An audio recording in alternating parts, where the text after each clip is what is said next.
வணக்கம் நண்பா. இன்றைக்கி நம்ம பார்த்திங்கன்னா ஜேபிஎல் பிராண்டில் ஒரு இயர்பட்ஸை பார்த்தா பார்க்க போகிறோம். அது பேர் என்ன பார்த்திங்கன்னா ஜேபிஎல் வேவ் ஃப்ளெக்ஸ் அப்படிங்கிற இயர்பட்ஸை பார்த்தா பார்க்க போகிறோம். ஸோ இந்த ப்ராடக்ட்டோட full detail top to bottom சொல்கிறேன். மறக்காமல் நம்ம சேனலை சப்ஸ்கிரைப் பண்ணிட்டு இந்த வீடியோ ஸ்கிப் பண்ணாமல் கடைசி வரைக்கும் பாருங்கள், உங்களுக்கு ரொம்ப யூஸ்ஃபுல்லாக இருக்கும்.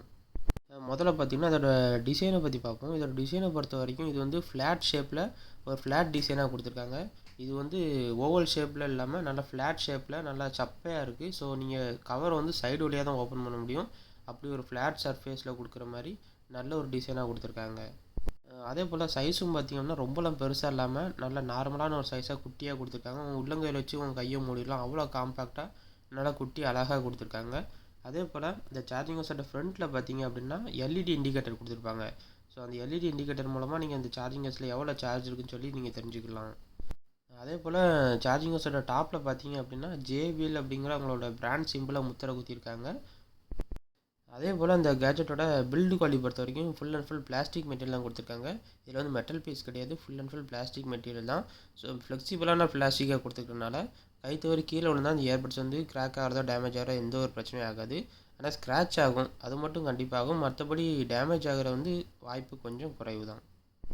அதே போல் சார்ஜிங் கேஸோட பின்னாடி பார்த்தீங்க அப்படின்னா இதில் வந்து சார்ஜிங் போர்ட் கொடுத்துருப்பாங்க. இதோட சார்ஜிங் போர்ட் வந்து டைப் சி கேபிள் மாட்டுற மாதிரி டைப் சி போர்ட் தான் கொடுத்துருக்காங்க. இதில் வந்து மைக்ரோ யூஎஸ்பி கிடையாது. ஸோ இப்போ வரல எல்லா இயர்பட்ஸும் பார்த்தீங்கன்னா டைப் சி போர்ட் தான் கொடுத்துருக்காங்க. ஏன்னு சொல்லி பார்த்தீங்கன்னா இப்போ நைட் டைம்லாம் நீங்கள் சார்ஜ் போடும்போது மைக்ரோ யூஎஸ்பினா பார்த்தீங்கன்னா நீங்கள் கண் முழிச்சு கரெக்டாக பார்த்து மாட்டினா மட்டும்தான் பின்னு கரெக்டாக ஃபிக்ஸ் ஆகும். நீங்கள் மாற்றி மாட்டிட்டீங்க அப்படின்னா பின்னு டேமேஜ் ஆகும். ஆனால் டைப் சி பொறுத்த வரைக்கும் நீங்கள் கண்ணை மூடிட்டு எப்படினாலும் சார்ஜர் மாட்டலாம், எந்த ஒரு டேமேஜுமே ஆகாது. ஸோ இப்போ வர எல்லா இயர்பட்ஸும் பார்த்தீங்கன்னா டைப் சி போட்டு தான் கொடுக்காங்க. அது மட்டும் இல்லாமல் நீங்கள் புதுசாக அந்த கேஜெட் வாங்கும்போது உங்கள் கூடவே டைப் சி கேபிளும் கூடவே கொடுத்துட்டாங்க. நல்லா குவாலிட்டியான டைப் சி கேபிளாக கொடுக்காங்க. ஆனால் இப்போ நீங்கள் பார்த்தீங்கன்னா சார்ஜர் மட்டும் நீங்கள் தனியாக வாங்குற மாதிரி இருக்குது. இப்போ எல்லா இயர்பட்ஸும் பார்த்தீங்கன்னா மோஸ்ட்லி சார்ஜர் நீங்கள் தனியாக தான் வாங்கணும். நீங்கள் சாதாரண மொபைல் சார்ஜர் போட்டாலே சார்ஜ் ஆக ஆரம்பிச்சிடும். ஸோ நீங்கள் மொபைல் சார்ஜர் ஹெட்டை யூஸ் பண்ணி எப்படினாலும் நீங்கள் சார்ஜ் போட்டுக்கலாம். அதே போல் சார்ஜிங் ஹோஸோட மூடியை ஓப்பன் பண்ணி பார்த்தீங்க அப்படின்னா உள்ளே 2 இயர்பட்ஸ் கொடுத்துருப்பாங்க. ஸோ 2 இயர்பட்ஸோட ஃப்ரண்ட்டில் பார்த்தீங்க அப்படின்னா இல்லை எல்6 அப்படின்னு சொல்லி கொடுத்துருப்பாங்க. அது எதுக்குன்னு சொல்லி பார்த்தீங்கன்னா இப்போ நீங்கள் யூஸ் பண்ணிவிட்டு சார்ஜிங் ஹோஸில் இயர்பட்ஸை ரிட்டன் வைக்கும்போது எது லெஃப்ட் எது ரைட்டுன்னு சொல்லி தெரியாமல் நிறைய பேர் கன்ஃபியூஸ் ஆகாவாங்க. ஸோ இதில் பார்த்தீங்க அப்படின்னா எல்6ன்னு சொல்லி ஈஸியாக கொடுத்துருக்காங்க. அதே போல் இயர்பட்ஸ்லையும் பார்த்தீங்கன்னா எல்6ன்னு சொல்லி கொடுத்துருப்பாங்க.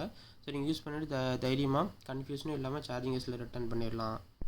அதே போல் 2 இயர்பட்ஸுமே கையில் எடுத்து பார்த்தீங்க அப்படின்னா உள்ளே 2 ஹோல் வச்சுருப்பாங்க. அந்த 2 ஹோல் எண்டில் பார்த்தீங்க அப்படின்னா காப்பர் ஸ்ட்ரிப் 2 இது இருக்கும். அது மூலமாக தான் அந்த இயர்பட்ஸ் வந்து சார்ஜ் ஆகும்.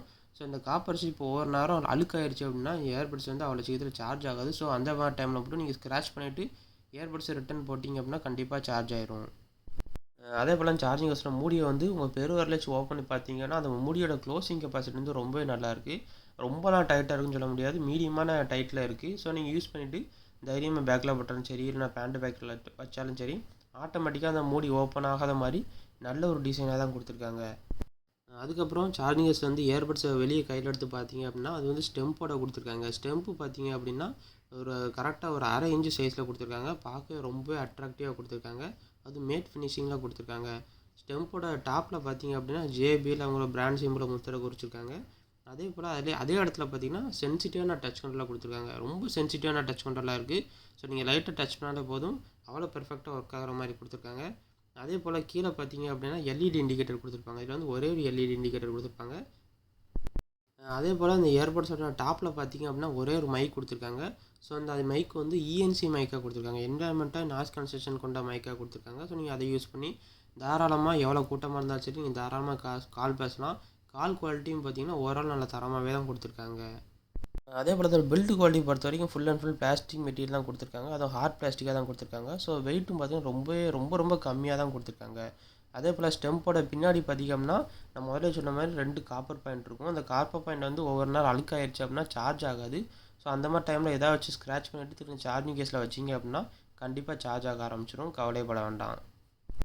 அதே போல் சார்ஜிங் ஹோஸோட ஃப்ரண்ட்டில் பார்த்தீங்க அப்படின்னா இதில் வந்து சிலிக்கான் டேப் மாற்றுற மாதிரிலாம் வராது. இது வந்து ஆப்பிள் ஏர்பாட் மாதிரி வரும். ஸோ நீங்கள் சிலிக்கான் டேப் அடிக்கடி மாற்றணுங்கிற அவசியமே இதில் கிடையாது. அதுக்கப்புறம் அந்த இயர்பட்ஸோட பேட்டரி பேக்கை பற்றி பார்ப்போம். இந்த சார்ஜிங் ஹோஸோட பேட்டரி பேக்கை பற்றி நீங்கள் ஒரு தடவை ஃபுல் சார்ஜ் பண்ணிட்டீங்க அப்படின்னா போதும், 32 ஹவர்ஸ் வரைக்கும் கண்டினியூஸாக ப்ளேபேக் டைம் இருக்கும். அதாவது 32 மணி நேரம் வரைக்கும் கண்டினியூஸாக ப்ளேபேக் டைம் இருக்கும். அதே போல் இந்த இயர்பட்ஸை மட்டும் தனியாக எடுத்து காதில் வச்சு பாட்டு கேட்டிங்க அப்படின்னா 8 மணி நேரம் வரைக்கும் நீங்கள் கண்டினியூஸாக யூஸ் பண்ணிக்கலாம். அதே போல் இந்த இயர்பட்ஸை வந்து சார்ஜ் ஆகிறதுக்கு எவ்வளோ நேரம் எடுத்துக்கிறோன்னு சொல்லி பார்த்தீங்கன்னா 2 மணி நேரம் எடுத்துக்கிறோம். நான் சொல்கிறது சார்ஜிங் கேஸுக்கு. நீங்கள் சார்ஜிங் கேஸை சார்ஜ் போட்டிங்க அப்படின்னா 2 மணி நேரத்தில் ஃபுல் சார்ஜ் ஆயிரும்.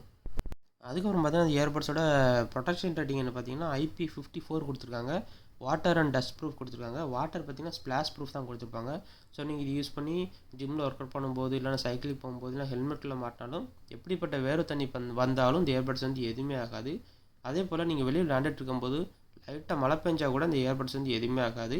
ஆனால் ரொம்ப ஆழமான இடத்துக்குள்ளே தண்ணி கட்டி கிடக்க இடத்துக்குள்ளே போட்டிங்க அப்படின்னா கண்டிப்பாக ஃபால்ட் ஆகிறதுக்கு வாய்ப்பு இருக்குது. அதே போல் இதில் வந்து ஃபாஸ்ட் சார்ஜும் சப்போர்ட் பண்ணுறதுனால எமர்ஜென்சி பர்பஸுக்கு நீங்கள் இப்போ சார்ஜ் போட்டு யூஸ் பண்ணணும்னு நினச்சிங்கன்னா வெறும் 10 நிமிஷம் சார்ஜ் போட்டிங்கனாலே போதும். 2 மணி நேரம் வரைக்கும் நீங்கள் கண்டினியூஸாக யூஸ் பண்ணிக்கலாம். அதே போல் இந்த இயர்பட்ஸ் வந்து 2 விதமான மோடு கொடுத்துருப்பாங்க. ஆம்பியன் மோடு அப்புறம் டாக் த்ரூ மோடு அப்படின்னு 2 மோடு கொடுத்துருப்பாங்க. ஆம்பியன் மோடு என்னன்னு சொல்லி பார்த்தீங்க அப்படின்னா, நீங்கள் இப்போ சப்போஸ் காதில் மாட்டி பாட்டு கேட்டுட்டு இருக்கீங்க, வெளியில் நடக்கிற சவுண்டு வந்து உங்கள் காதில் நீங்கள் கேட்கணும், இயர்பட்ஸ் எடுக்காமே உங்கள் காதில் கேட்கணும் அப்படின்னு நினச்சிங்கன்னா ஆம்பியன் மோடை டச் பண்ணி விட்டிங்கன்னா போதும். வெளியில் நடக்கிற சவுண்டு வந்து அப்படியே உங்கள் காதில் கேட்கும். நீங்கள் இயர்பட்ஸை காதுலேருந்து எடுக்க வேண்டிய அவசியமே இல்லை.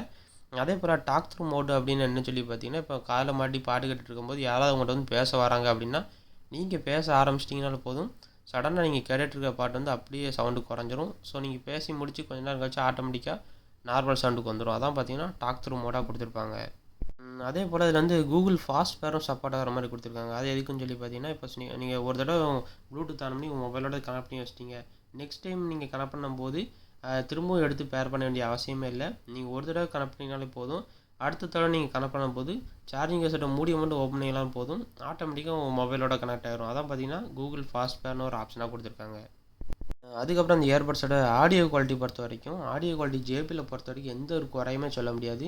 இதில் வந்து ஸ்பீக்கர் பார்த்தீங்க அப்படின்னா 12mm டிரைவர் கொடுத்துருக்காங்க, 12mm டைனமிக் டிரைவர் கொடுத்துருக்காங்க.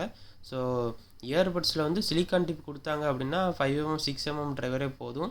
இதில் வந்து சிலிக்கான் டிப் இல்லாதனால இதில் வந்து 12mm டிரைவர்னால பெரிய டிரைவராக கொடுத்துருக்காங்க.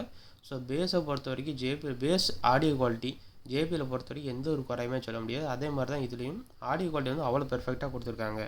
அதே போல் ப்ளூடூத் வெர்ஷன் பார்த்தீங்கன்னா வெர்ஷன் 5.2 கொடுத்துருக்காங்க. ரொம்ப அட்வான்ஸ் வெர்ஷனாக தான் கொடுத்துருக்காங்க.